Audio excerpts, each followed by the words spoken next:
welcome everybody. Welcome. I'm Rodney. I'm Michelle. And we are Not Easily Broken. Thank you guys so much for joining us for our very first vlog. Thank you. Where we talk all things marriage according to our experience and what we have experienced over the 26 years of marriage. Yes. So today we're going to talk about dating. Yes. In marriage. Yes. So, Michelle. Yes. Let's talk about our experience with dating. Okay, so dating is important because, you know, when you have kids, so we have kids, we have 4 kids. When you are raising kids, you tend to forget about each other. You become mommy and daddy, and you forget about, you know, some of the things that brought you together, some of the dynamics that brought you together, the things that you really like about your spouse, you know, the way he did this or he said that or he made you laugh. You know, those things kind of get lost in raising kids. So we, in the beginning, you know, we would try like, okay, we're going to set a date night. Yeah. Sometimes we would do it and sometimes we wouldn't. You know, you have to be flexible, of course. But just over the years, we have come to realize that it's really important. Yeah. Yeah.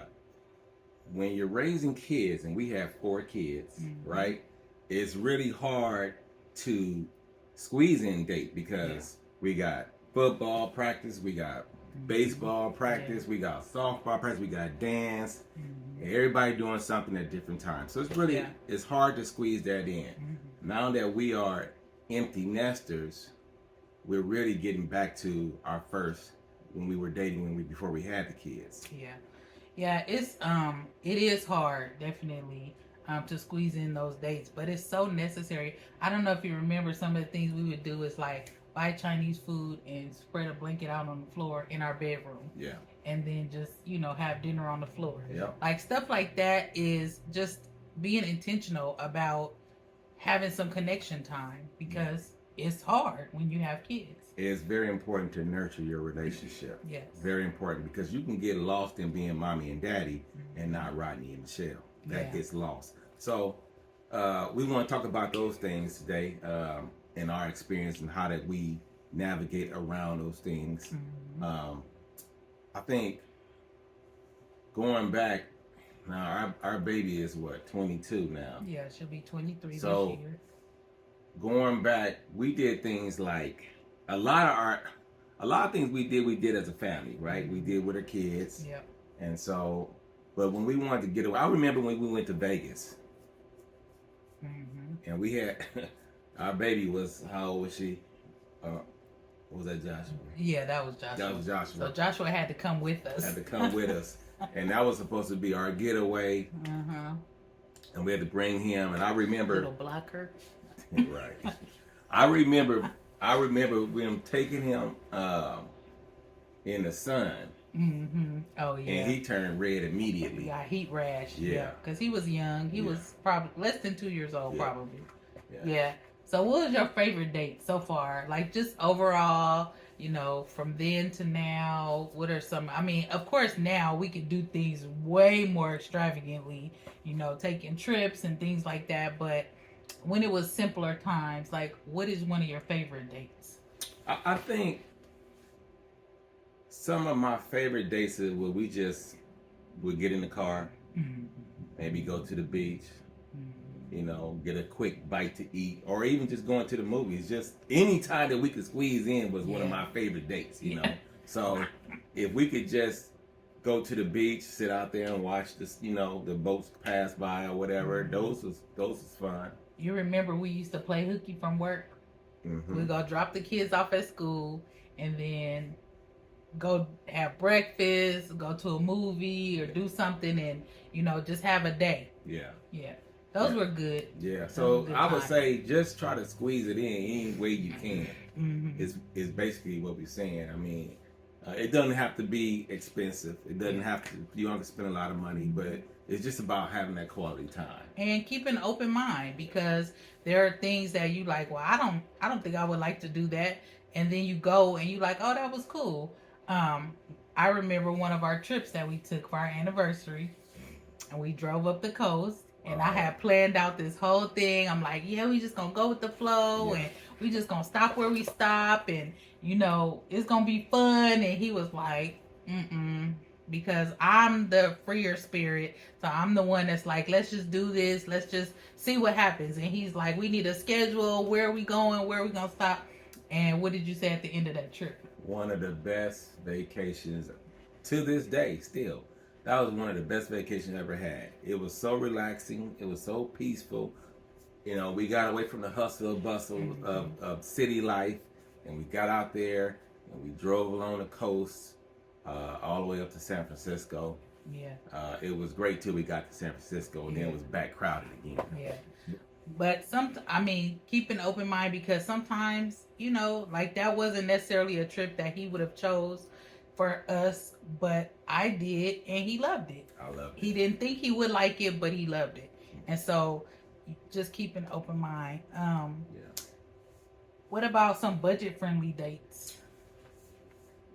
Like I say, picnic at the beach, picnic at the park, just getting out walking, maybe a little small dinner and movie. That's budget friendly. Yeah. You know, it don't have to be expensive. Of course, we like to do expensive things. Go get some ice cream. From time to time. But yeah, ice cream, just trying different things. Going to different places, being open to try different things, checking out different businesses that may have come upon the horizon. Yeah. Checking those things out. Remember Churroholic? That's what we found out about that place. Little place really close by, and we just went there one day, and it's like, okay, you know, anytime you can get away just to hang out, just to be Rodney and Michelle, not mommy and daddy, is what we're talking about. Special dating. Yeah. I remember I like to cook. And so I remember the kids was away and I made some steak and lobster and loaded baked potato. And so we do things like that. Those are always fun to do, those type of things. And so I'm a bargain shopper. So for things like that, you know, around Valentine's Day, you know, sometimes Christmas, Memorial Day, you know, whenever things like that is on sale, go get it, put it in your freezer, and save it for those days that you want to have like a romantic dinner at home. Yeah. And that's the way to save money. And sometimes you can't wait until the kids are away. Right. Sometimes you have to just wait until the kids go to bed. We did that a lot too. Put your kids to bed. You know, have time that you set aside just for you, where you come together. Maybe we gonna watch a movie. Now, a lot of times we would just fall asleep watching the movie, but that's okay because we were intentional about taking time out for us. And that's how you grow. Like, honestly, if you don't nurture your relationship, it's not gonna grow. Because, you know, so many couples, you know, have kids, their kids grow up, their kids leave, and then these two people are sitting here looking at each other like, who are you? I don't know you. And in some cases, I don't want to know you, you know. So you have to be intentional about making your relationship a priority, because this is how our kids learn how to be in relationship with someone else. This is how, you know, how mommy and daddy interact with each other. This is how our kids learn to be in a marriage relationship. So it's important. Very important. Yeah. Very important. All right. Any last words? I'll say this. Make your spouse, and we're going to say it and we'll keep saying it, make your spouse in your relationship a priority. Yes. You know, you and your spouse come first. Yes. Then your children. Not that we're going to love them any less. Of course, they're ours. We love them to death. But we have to make sure that we're okay in order for them to be okay. That's right. Yes. So, hopefully you got something out of this. We have been together for a long time, since I was right before my 19th birthday. Long time. So we have been in this for a long time, and we have learned, we have ups and downs. So hopefully whatever we say here will be helpful to you. Yeah. Work on that dating life. Get your dating life together. Date your spouse. It's important. All right? All right, guys. Love you. We'll see you next time. Bye-bye. Bye. Bye.